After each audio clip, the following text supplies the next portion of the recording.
नमस्कार, आज हम डिस्कस करेंगे नेशनल इंटरनेशनल अफेयर के इंपॉर्टेंट क्वेश्चन। देखिए, नेशनल इंटरनेशनल अफेयर जो है वो पेपर 1 में जो है 30 नंबर का पूछा जाएगा। 30 नंबर का पूछा जाएगा तो हर एक क्वेश्चन बहुत ही इंपॉर्टेंट है, डिटेल से डिस्कस करेंगे ताकि आने वाले एग्जाम्स में जो है वो आपको हेल्प मिल सके। आपको पता है अभी कंडक्टर का एग्जाम हुआ, तो कंडक्टर के एग्जाम में बहुत सारे क्वेश्चन रिलेट करके पूछे गए थे, तो बहुत ज़्यादा हेल्प जो था वो पब्लिक सर्विस कमीशन के उस एग्जाम में भी मिले और डेफिनेटली आगे आने वाले एग्जाम्स में भी जो है वो मिलेगी जब हम डिटेल से डिस्कस करेंगे क्वेश्चन को। तो क्वेश्चन नंबर 1 देखें क्या बोलते हैं recently who has been appointed as new CM of Chhattisgarh. इनके न्यू चीफ मिनिस्टर जो मुख्यमंत्री नए बने हैं छत्तीसगढ़ के, वो कौन बने हैं।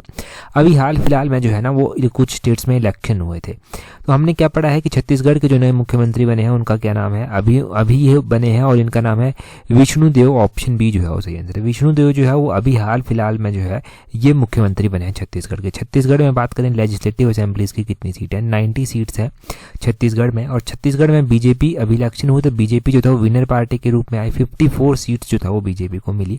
यहाँ पर पहले इंडियन नेशनल कांग्रेस जो था वो रूल कर रही थी, 35 सीट्स जो था वो इंडियन नेशनल कांग्रेस को मिली और एक जीजीपी करके पार्टी है उसको जो था वो सिर्फ एक सीट जो था वो यहाँ पर मिली। ये भी आपने ध्यान रखना है। साथ में ध्यान रखना है कि छत्तीसगढ़ के जो है वो नए चीफ मिनिस्टर बनाए गए हैं। इनको जो शपथ दिलवाई गई है वहाँ के गवर्नर के द्वारा। जब भी किसी स्टेट के मुख्यमंत्री बनते हैं तो उनको शपथ दिलवाते हैं वहाँ के गवर्नर उस स्टेट के। तो गवर्नर कौन है, गवर्नर है विश्वभूषण हरिचंदन करके इनका नाम है, जो वहाँ के गवर्नर है, वो भी आपने ध्यान रखना है। और आपने साथ में एक बात ध्यान रखनी है कि ये जब मुख्यमंत्री बने तो ये पहले ट्राइबल होंगे, ये ट्राइब से बिलोंग करते हैं, तो ये पहले ट्राइबल होंगे जो हेड होंगे स्टेट के, यानी कि चीफ मिनिस्टर होंगे स्टेट के, ये पहले ट्राइबल हैं। तो ये भी एक इंपॉर्टेंट क्वेश्चन बन जाता है। देखो, अगर हम स्टेट पब्लिक सर्विस कमीशन की तैयारी कर रहे हैं ना तो इस तरह के क्वेश्चन ज़रूरी हैं, क्योंकि पहले के सिनेरियो को अगर आप देखेंगे तो ये क्वेश्चन पूछे गए हैं। अगला क्वेश्चन भी इलेक्शन से ही जुड़ा हुआ है, परंतु ये थोड़ा सा अलग है। बोलते हैं recently Lalduhoma was sworn in as chief minister of Mizoram, he belongs to which party. तो बोलते हैं कि हाल ही में लाल दुहोमा को जो है वो मिजोरम का मुख्यमंत्री बनाया गया है, इन्होंने मुख्यमंत्री के रूप में शपथ लिया है। ये किस पार्टी से संबंध रखते हैं। देखिए, ये कौन सी पार्टी से संबंध रखते हैं, पहले तो ध्यान रखना है कि लाल दुहोमा जो है ये मुख्यमंत्री बने हैं कहाँ के, मिजोरम के। अब क्वेश्चंस पूछा गया है कि कौन सी पार्टी से संबंध रखते हैं, तो ये ZPM करके एक पार्टी है, वहाँ से संबंध रखते हैं। ऑप्शन सी सही आंसर। हम जानेंगे ZPM के बारे में भी, परंतु पहले आप एक बात यहाँ पर ये जानिए कि इस तरह का क्वेश्चन ना पब्लिक सर्विस कमीशन ने पहले पूछ रखा है। तो अब यहाँ पर जानिए ZPM का पूरा नाम क्या है। ZPM का नाम है जोरम पीपल्स मूवमेंट। ये जो है वो पार्टी का नाम है जोरम पीपल्स मूवमेंट पार्टी, और इसके जो लीडर हैं ना लाल दुहोमा, ये जो है यहाँ के मुख्यमंत्री जो है वो बने हैं। अगर हम मिजोरम की बात करते हैं तो मिजोरम भी एक इम्पॉर्टेंट स्टेट है। अगर मिजोरम का क्वेश्चन पूछा जाएगा तो ये क्वेश्चन शायद सब इंस्पेक्टर के एग्जाम में लास्ट टाइम पूछा गया था, कि किसी और एग्जाम में पूछा गया था कि मिजोरम की जो विधानसभा है वहाँ पर कितनी सीट्स हैं। तो मिजोरम की जो लेजिस्लेटिव असेंबली है ना वहाँ पर 40 सीटें हैं। कितनी, 40 सीटें जो हैं वो वहाँ पर हैं, ये आपने ध्यान रखना है। और ये जो लाल दुहोमा है ना, ये पहले क्या होते थे, पहले जो था ये जब इंदिरा गांधी जो प्राइम मिनिस्टर थी ना, इंदिरा गांधी प्राइम मिनिस्टर थी, उनके जो था ये सिक्योरिटी में होते थे। तो ये इंदिरा गांधी की सिक्योरिटी में रह चुके हैं हेड। और आपने ये भी ध्यान रखना है कि इनको जो है वो 2 बार जो है वो डिस्क्वालीफाई भी किया जा चुका है एंटी डिफेक्शन लॉ के तहत। एंटी डिफेक्शन लॉ के बारे में भी क्वेश्चन पूछा जाता है। तो एंटी डिफेक्शन लॉ से क्या क्वेश्चन पूछा जाता है, एक तो इसकी कॉन्स्टिट्यूशनल अमेंडमेंट जो है वो पूछ ली जाती है। तो आपने ध्यान रखना है कि एंटी डिफेक्शन लॉ जो है, एंटी डिफेक्शन लॉ एक्ट जो था वो पास हुआ था under the 52nd constitutional amendment, और 10th शेड्यूल जो है वो एंटी डिफेक्शन एक्ट के साथ जो है वो डील करता है। 52nd कॉन्स्टिट्यूशनल अमेंडमेंट जो है वो 1985 की है, और 10th शेड्यूल तो आपने ध्यान रखना ही है जो एंटी डिफेक्शन एक्ट के तहत आता है, ये भी आप ध्यान रखें। और साथ में ध्यान रखें कि यहाँ से ना मेंस के एग्जाम में भी क्वेश्चन पूछा गया, तो थोड़ा सा लिखने के बारे में, लिखना भी आना चाहिए आपको इसके बारे में। चाहे दिलाइट के एग्जाम में मेंस का क्वेश्चन यहाँ से बन चुका है। आगे क्वेश्चन देखें, बोलते हैं recently who was born in as Argentina's new president. बोलते हैं कि हाल ही में अर्जेंटीना के नए राष्ट्रपति के रूप में किसने शपथ जो है वो ली है। अर्जेंटीना के नए राष्ट्रपति ने अभी शपथ ले ली है। जब ये इलेक्शन जीते थे तब भी हमने क्वेश्चन डिस्कस किया था। अभी शपथ ले ली है, तो आपने ध्यान रखना है कि इनका क्या नाम है। इनका नाम जो है वो इम्पोर्टेंट है आपके लिए। इनका नाम है जेवियर मिलेई। ऑप्शन बी जो है वो सही आंसर। जेवियर मिलेई जो है वो इनका नाम है। ये जो है अर्जेंटीना के नए प्रेसिडेंट जो है वो बने। अब अर्जेंटीना कंट्री है तो उसकी कैपिटल आपको पता होनी चाहिए, इसकी करेंसी आपको पता होनी चाहिए। अर्जेंटीना जो है ना, अर्जेंटीना की करेंसी जो है ना वो है ब्यूनोस एरिस। तो ब्यूनोस एरिस करके जो है उसकी करेंसी है। यहाँ पर मैं लिख भी देता हूँ, थोड़ा अजीब सा नाम है, ब्यूनोस एरिस करके ये इसकी करेंसी है। और साथ में ध्यान रखना है कि पीसू करके जो है वो यहाँ की करेंसी है। मैंने यहाँ का सिनेरियो भी आपको समझाया था कि क्या कहती है ये कंट्रीज़ कहती हैं कि हम क्या करेंगे, हम जो है वो डॉलराइजेशन जो है वो अपनी करेंसी की कर देंगे। यहाँ पर इन्फ्लेशन बहुत ज़्यादा है, यहाँ पर महंगाई जो है वो बहुत ज़्यादा है, तो डॉलर इनकी अपनी करेंसी को डॉलर में जो है वो कन्वर्ट कर देंगे। इस तरह की और भी कंट्रीज़ हैं जिन्होंने US डॉलर में जो है अपनी करेंसी को पहले कन्वर्ट किया है। इक्वाडोर उनमें से जो है वो एक कंट्री है। तो इक्वाडोर के बारे में भी ध्यान रखना है आपने कि इक्वाडोर की जो कैपिटल है वो कहाँ पर। इक्वाडोर की कैपिटल है क्यूटो में। क्यूटो जो है वो इक्वाडोर की कैपिटल है और इसकी करेंसी अब US डॉलर ही है। ये आपने ध्यान रखना है कि US डॉलर ही यहाँ की करेंसी है। ये क्वेश्चन पता चल गया, इतना ज़रूर यहाँ से ध्यान रखें। अगला क्वेश्चन देखते हैं क्या पूछा गया है नेक्स्ट क्वेश्चन में हमसे पूछा गया है, बोलते हैं who has been named Time magazine athlete of the year for 2023। तो बोलते हैं कि 2023 के लिए टाइम पत्रिका का एथलीट ऑफ द ईयर से किसे नामित किया गया है। देखो 2023 का जो टाइम मैगजीन जो है ना, टाइम मैगजीन का जो एथलीट ऑफ ईयर इन्होंने घोषित किया है वो लियोन मेसी को जो है वो किया है। ऑप्शन ए जो है वो सही आंसर है। लियोन मेसी के बारे में ध्यान रखना है, ये अर्जेंटीना के कैप्टन भी हैं। अर्जेंटीना की जो टीम है ना फुटबॉल की, वहाँ के ये कैप्टन भी हैं। तो पूछा जाता है कि लियोन मेसी कौन सी कंट्री के लिए खेलते हैं, तो अर्जेंटीना के लिए जो है ये खेलते हैं, अर्जेंटीना के लिए खेलते हैं। चलो सही बात है। यहाँ से आपको कुछ और भी जो है वो ध्यान रखना है। क्या ध्यान रखना है आपको, यहाँ से आपने ध्यान रखना है कि टेलर स्विफ्ट जो है ना, टेलर स्विफ्ट को जो है इनको जो है वो टाइम मैगजीन के पर्सन ऑफ द ईयर 2023 के रूप में नामित किया गया है। तो टेलर स्विफ्ट का नाम ध्यान रखें, टेलर स्विफ्ट करके जो है इनको टाइम मैगजीन का पर्सन ऑफ द ईयर 2023 के रूप में नामित किया गया है। और एक तो हमने जान ही लिए एथलीट ऑफ द ईयर, ये टाइम मैगजीन के पूछे गए हैं पब्लिक सर्विस कमीशन के द्वारा पहले भी, और आगे भी जो है वो डेफिनेटली पूछे जाएंगे क्योंकि इंपॉर्टेंट है इनके नाम। अगर हम इससे पहले की बात करते हैं ना, जब 2022 था तो किसको चुना गया था, तो 2022 में यूक्रेन के जो प्रेसिडेंट है ना वोलोदिमीर ज़ेलेंस्की, उनको जो था वो times 2022 person of the year के रूप में चुना गया था। तो ये भी आपको पता होना चाहिए कि इससे पहले जो है वो किसको चुना गया था। तो उस टाइम यूक्रेन के प्रेसिडेंट का नाम इंपॉर्टेंट था, आज टेलर स्विफ्ट का हो गया। अगला क्वेश्चन देखें क्या बोलते हैं T20 world cup 2024 will be organised in which of the following country. तो बोलते हैं कि T20 का जो वर्ल्ड कप होगा ना, 2024 का क्रिकेट वर्ल्ड कप की बात की जा रही है, तो बोलते हैं वो कौन सी कंट्री में जो है वो होगा। देखिए T20 के अगर हम विश्व कप की बात करें 2024 के, तो ये होगा वेस्ट इंडीज़ में और साथ में USA में जो है ये होगा। तो ऑप्शन डी जो है वो सही आंसर हो जाएगा, बोथ ए एंड बी जो है वो सही आंसर है। अभी ये चर्चा में क्यों आया, अभी चर्चा में ये इसलिए आया क्योंकि ICC के द्वारा T20 का जो वर्ल्ड कप है इसका जो है वो लोगो जारी किया जाता है। ICC T20 वर्ल्ड कप का लोगो जारी किया जाता है, तो लोगो जारी किया गया तो इसलिए चर्चा में आया। 2024 में जो है ये टूर्नामेंट कहाँ पर होस्ट किया जाएगा, वेस्ट इंडीज़ और USA में जो है वो होस्ट किया जाएगा। ये बहुत ज़्यादा इंपॉर्टेंट है। इस बार जो ICC का वर्ल्ड कप हुआ था ना, ICC ODI वर्ल्ड कप हुआ था जिसमें इंडिया हार गई और ऑस्ट्रेलिया जीत गई थी, उसको इंडिया ने होस्ट किया था। ये भी ध्यान रखना है कि इंडिया ने होस्ट किया था, वो 4 साल के बाद होगा। परंतु T20 वर्ल्ड कप जो है वो 2024 में होगा और 2024 में वेस्ट इंडीज़ और USA इन कंट्रीज़ में जो है उसको रखा जाएगा। लोगो इसका भी रिवील किया गया है, तब ये ज़्यादा चर्चा में आ गया। अब क्रिकेट की जब बात हुई ही है ना, तो क्रिकेट के साथ जुड़ी हुई कुछ इंपॉर्टेंट ट्रॉफीज़ हम डिस्कस कर लेते हैं। जैसे कि दुलीप ट्रॉफी होगी, दुलीप ट्रॉफी जो है वो क्रिकेट के साथ जुड़ी हुई है। रणजी ट्रॉफी तो आपको पता ही है कि ये क्रिकेट में होती है। एक CK नायडू करके ट्रॉफी है, CK नायडू ट्रॉफी जो है ये भी जो है वो क्रिकेट के साथ जो है वो जुड़ी हुई है। और एक देवधार ट्रॉफी है, देवधार ट्रॉफी जो है ये भी क्रिकेट के साथ जो है वो जुड़ी हुई है। तो क्रिकेट के साथ जुड़ी हुई ट्रॉफीज़ अगर पूछी जाए तो थोड़ी थोड़ी जानकारी आपको होनी चाहिए, उनके बारे में पता होना चाहिए। अच्छा, एक ट्रॉफी, एक कप ऐसा है ना जो स्टार्ट किया गया था अनाडेल ग्राउंड से, उसका क्या नाम है और कौन से ईयर में जो था वो स्टार्ट किया गया था। अनाडेल मैदान जो कि शिमला में पड़ता है, वहाँ से उसको स्टार्ट किया गया था, परंतु आपने उसका नाम बताना है कि क्या उसका नाम है और शिमला में जो था वो कौन से ईयर में जो था वो इसको स्टार्ट किया गया था या फिर कब उसको लॉन्च किया गया था, कमेंट करके बताएं। अगला क्वेश्चन देखें क्या बोलते हैं। नेक्स्ट क्वेश्चन में बोलते हैं in which of the following country ASEAN India grass roots innovation forum was launched. तो बोलते हैं निम्नलिखित में से किस देश में आसियान का जो India grass root innovation forum है, जिसको AIGIF का नाम दिया गया, लॉन्च किया गया। तो ये कहाँ पर किया गया, कौन सी कंट्री में किया गया, ये मलेशिया में किया गया।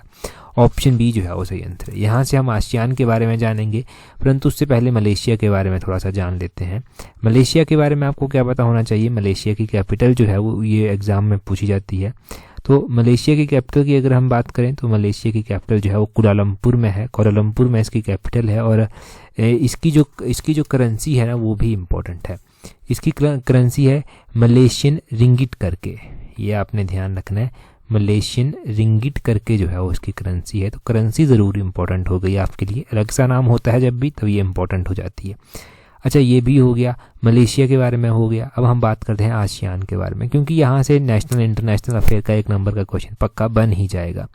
आसियान में कौन कौन सी कंट्रीज़ हैं, आसियान का पूरा नाम क्या है। तो देखो, आसियान के अगर हम पूरे नाम की बात करते हैं तो पूरा नाम है इसका association of south east Asian nation, इसका पूरा नाम है। अगर हम बात करते हैं कि आसियान की जो सेक्रेटरीट है वो कहाँ पर है, तो ये इंडोनेशिया जकार्ता में जो है वो आसियान का जो है वो सेक्रेटरीट है। इसके मेंबर नेशन में कौन कौन से आते हैं, पहली बात ध्यान रखने की इंडिया इसके मेंबर नेशन में नहीं आता है। हाँ, मलेशिया इसका मेंबर नेशन है, इंडोनेशिया इसका मेंबर नेशन है, फिलीपींस इसका मेंबर नेशन है, सिंगापुर इसका मेंबर नेशन है, थाईलैंड है, थाईलैंड के अलावा वियतनाम है, वियतनाम के अलावा ब्रुनेई है, लाओस है, म्यांमार है और कंबोडिया है। तो ये 10 जो है वो मेंबर कंट्रीज जो है, मेंबर नेशन जो है वो उसमें आते हैं। आसियान की स्थापना की बात करें तो 1967 में जो था वो इसकी स्थापना की गई थी। ये भी आपने ध्यान रखना है कि स्थापना की कब गई थी। तो स्थापना के बारे में पता चल गया आपको, इंडिया इसका मेंबर नहीं है ये भी पता चल गया। और ये जो AIGIF जो है ये जो है वो कहाँ पर लॉन्च किया गया ये भी आपको पता चल गया। इतना काफ़ी है जानने के लिए आसियान के बारे में, इसकी मेंबर कंट्रीज़, आसियान का स्थापना कब हुआ, इसका सेक्रेटरीट कहाँ पर है, वो सारे क्वेश्चन जो हैं वो इंपॉर्टेंट है, तो वो नोट डाउन भी आपको साथ में करने हैं। नेक्स्ट क्वेश्चन में देखिए क्या पूछा जाता है, बोलते हैं how many permanent members have veto power in United nation security council. तो बोलते हैं कि यूनाइटेड नेशन जो संयुक्त राष्ट्र सुरक्षा परिषद है ना, उसके कितने स्थायी सदस्यों के पास जो है वो वीटो की सकती है। देखो, यूनाइटेड नेशन सिक्योरिटी काउंसिल की अगर हम बात करते हैं तो यूएन के जो है वो 5 परमानेंट मेंबर हैं, 5 परमानेंट मेंबर हैं। पांचों के पांचों परमानेंट मेंबर्स के पास जो है वो क्या है, इनके पास वीटो की पावर जो है वो दी गई है। ये आपने पहली बात ध्यान रखनी, तो ऑप्शन बी जो है वो सही आंसर हो जाएगा। पांचों के पांचों मेंबर्स के पास जो है वो वीटो की पावर है। यूनाइटेड नेशन में क्या है, 5 तो परमानेंट मेंबर है, 10 इसमें नॉन परमानेंट मेंबर जो है वो होते हैं। अभी ये हम क्यों डिस्कस कर रहे हैं, क्यों ये चर्चा में आया, चर्चा में इसलिए आया ये क्योंकि अभी क्या हुआ था, अभी जो था ना यूनाइटेड नेशन में जो है वो क्या किया गया, यूनाइटेड नेशन सिक्योरिटी काउंसिल में जो था वो जो गाजा में अभी युद्ध चल रहा है, इजराइल गाजा वॉर चल रहा है ना, उसमें गाजा में तत्काल मानवीय युद्ध विराम का जो है वो एक प्रस्ताव लेकर आए थे। और उसमें कहा गया था कि जितने भी बंधक हैं उन सभी बंधकों को जो है तत्काल रूप से जो है वो बिना किसी शर्त के जो है वो रिहा कर दिया जाए, ये कहा गया था। पहली बात कही गई थी वहाँ पर कि तत्काल रूप से जो है वो मानवीय युद्ध विराम किया जाए, वहाँ पर जो ह्यूमैनिटेरियन सीज फायर है वो वहाँ पर की जाए। और दूसरा कहा गया था कि जितने भी बंधक बनाए गए हैं उन सभी को जो है वो बिना किसी शर्त के रिहा कर दिया जाए। परंतु यूनाइटेड स्टेट ने क्या किया, यूनाइटेड स्टेट ने वीटो का इस्तेमाल कर दिया। और वीटो का इस्तेमाल कर दिया तो वीटो का इस्तेमाल करने से ऐसा होता है कि जो भी एक ऑफिशियल डॉक्यूमेंट यहाँ पर लाया गया है ना उसको रद्द कर दिया जाता है, उसका कोई मायने नहीं रह जाता। अब 15 टोटल मेंबर हो गए, इन्होंने वोटिंग की। 15 में से एक तो यूके ने अब्सटेन कर लिया, यूके ने वोट नहीं किया। अब 14 मेंबर बच गए। 14 में से जो था वो 13 मेंबर ऐसे थे जिन्होंने पक्ष में जो था वो वोट दिया था, परंतु सिर्फ और सिर्फ एक यूएस था। यूएस ने जो था वो वीटो का इस्तेमाल कर दिया और सारे 13 वोट जो था वो रद्द हो गए, मतलब कोई वैल्यू नहीं रह गई अब इनकी। तो ये हुआ उससे। अब यूनाइटेड स्टेट वैसे तो बड़ी बड़ी बातें करते हैं, अभी यूनाइटेड स्टेट ने क्या किया है, इंडिया के ऊपर भी जो है वो एलिगेशन लगाए हैं, कुछ प्रूफ दिए हैं कि आपके लोगों ने जो है वो क्या किया है, हमारे धरती पर आकर जो है वो यहाँ पर जो एक एक्टिविस्ट हैं उनको मारने की कोशिश की है। और अब यूनाइटेड नेशन की जो एजेंसी है जिसको FBI कहते हैं, अब वो इंडिया में आकर जो है वो उस केस की जांच करेगी, जिसको फेडरल ब्यूरो ऑफ इन्वेस्टिगेशन कहते हैं ना, वो इंडिया में आकर जांच करेगी। एक और तो यूनाइटेड नेशन बड़ा अपने आप को हीरो बनता है कि इस तरह से हम जो है वो टेरर को प्रमोट नहीं करते, ये नहीं करते। दूसरी ओर देखो कितने लोग मारे जा रहे हैं, कितना अमानवीय व्यवहार जो है वो वहाँ पर किया जा रहा है। परंतु दूसरी ओर तो इंडिया के ऊपर बड़े एलिगेशन लगा रहा है यूएस। तो ये ना वेस्टर्न कंट्रीज का एक एजेंडा रहा है हमेशा, जो खुद करते हैं ना उसको तो ये इस तरह से दर्शाते हैं कि वो बिल्कुल सही है, वो गलत होने के बावजूद भी सही दर्शाया जाता है। जब 13 कंट्रीज जो है वो एक और जो है वो वोट कर रही हैं कि हम क्या करेंगे, हम जो है वो जो भी वहाँ पर ह्यूमैनिटेरियन सीज फायर है वो की जाए और जो भी जितने भी बंधक बनाए गए हैं उनको छोड़ दिया जाए। यूएस अकेला वहाँ पर जाकर वीटो का इस्तेमाल कर रहा है और और इन चीज़ों को बढ़ावा दे रहा है। तो ये सारी बातें आपने वहाँ से ध्यान रखनी है।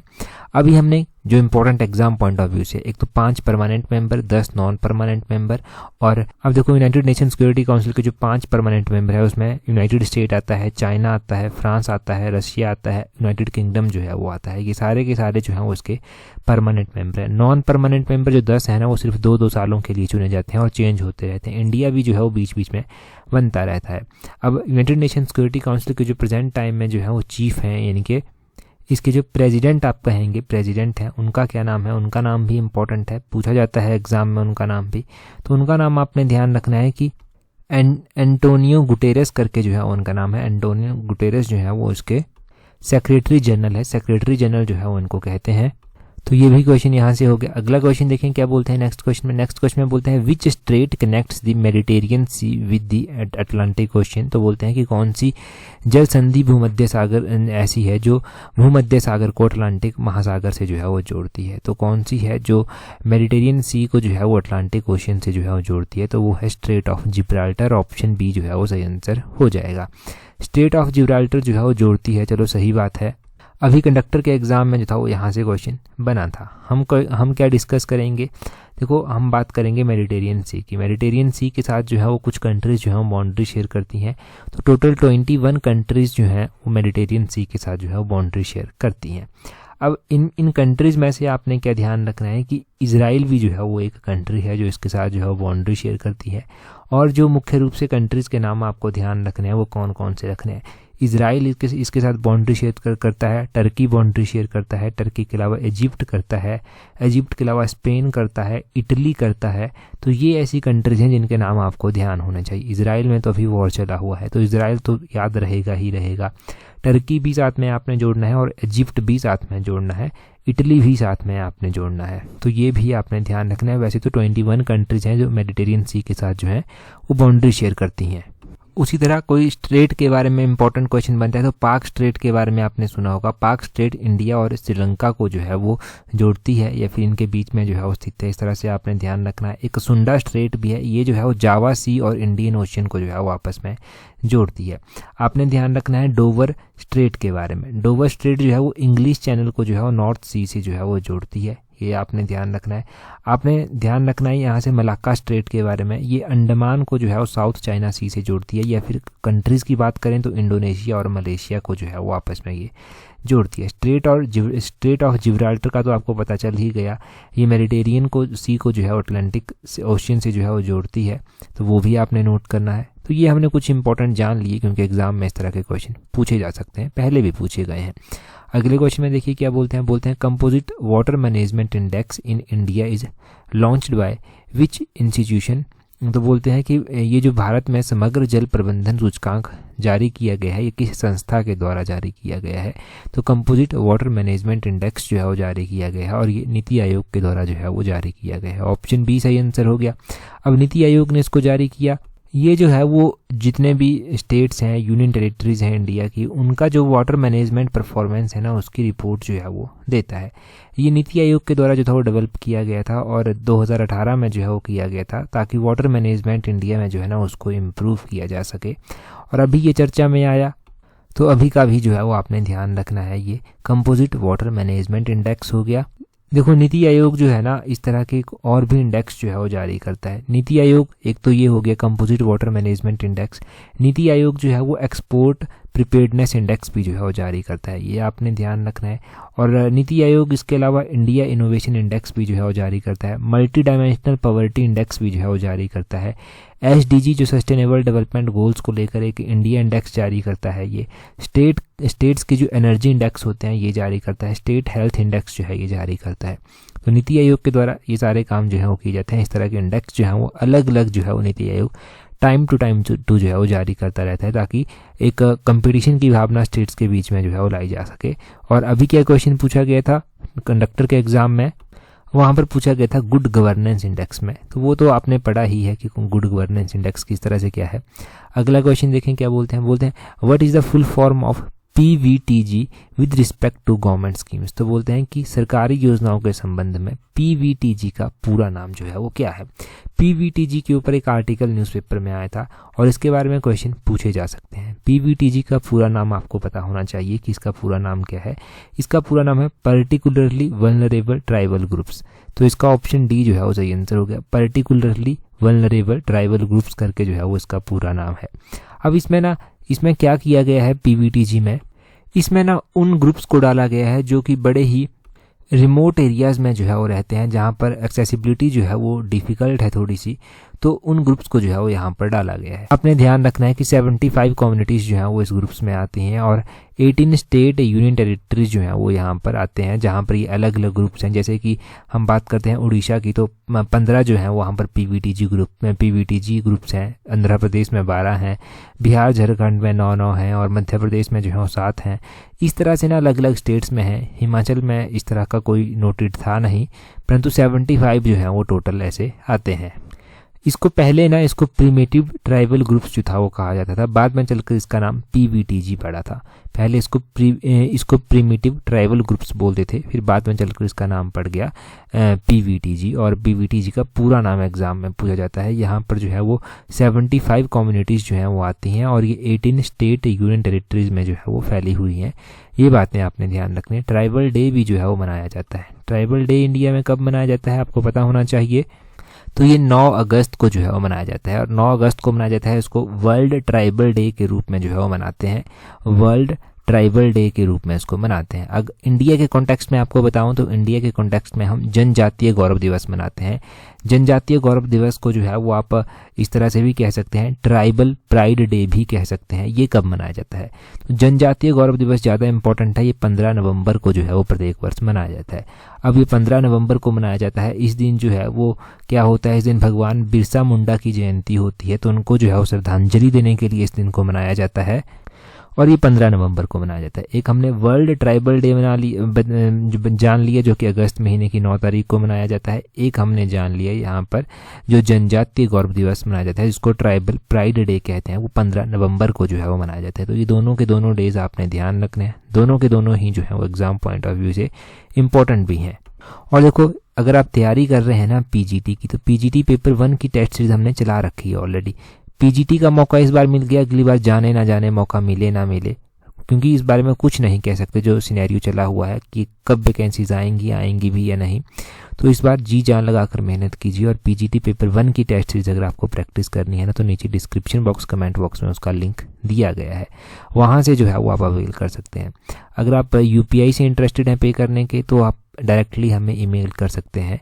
ऑप्शन तो है यहाँ पर भी, डायरेक्टली आप हमें भी ईमेल कर सकते हैं, इजीली आपको एक्सेस मिल जाएगी। अगला क्वेश्चन देखते हैं हमारे पास क्या है। बोलते हैं which is included in the latest list of intangible cultural heritage by UNESCO. तो बोलते हैं अभी हाल फिलहाल में यूनेस्को के द्वारा इंटेंजिबल कल्चरल हेरिटेज में जो है वो किस चीज़ को जो है वो शामिल किया गया है, किस आइटम को जो है वो इंक्लूड किया गया है इनमें से। तो आपके पास 4 ऑप्शंस दिए गए हैं। अभी हाल फिलहाल में यूनेस्को ने किया है और मैंने बताया भी था लास्ट एडिशन में आपको कि ये 2 नंबर जो हैं वो आपके पक्के हैं, क्योंकि ये क्वेश्चन पूछा ही जाएगा। और देखिए, अलाइड सर्विसेज की टेस्ट सीरीज भी आप प्रैक्टिस कर सकते हैं। अलाइड सर्विसेज की टेस्ट सीरीज का लिंक भी नीचे डिस्क्रिप्शन बॉक्स कमेंट बॉक्स में दिया है, वहाँ से आप अवेल कर सकते हैं। टेलीग्राम पर अगर अभी तक नहीं जुड़े हैं, टेलीग्राम पर जुड़ने के लिए अपने टेलीग्राम से @tallexam31 करके सर्च करना, आपको हमारा टेलीग्राम चैनल जो है वो मिल जाएगा। आज की इस वीडियो में इतना ही है। That's all for today. Thank you very much for watching and listening it very patiently.